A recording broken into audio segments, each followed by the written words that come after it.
Bitch, are you dumb? What the hell? Fuck. Hey, what's up?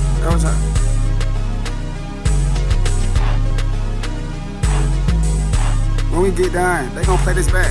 I thought fine shit wanted me, but she wanted Max. I can kick my feet or not, I can really relax. She gon' fuck the game for free, we ain't gotta pull out stacks. And my drip be out your league, I just put on black. And I'm really drunk, I can catch the vibe. If she ain't gon' fuck, she can step aside. Shut up, nigga.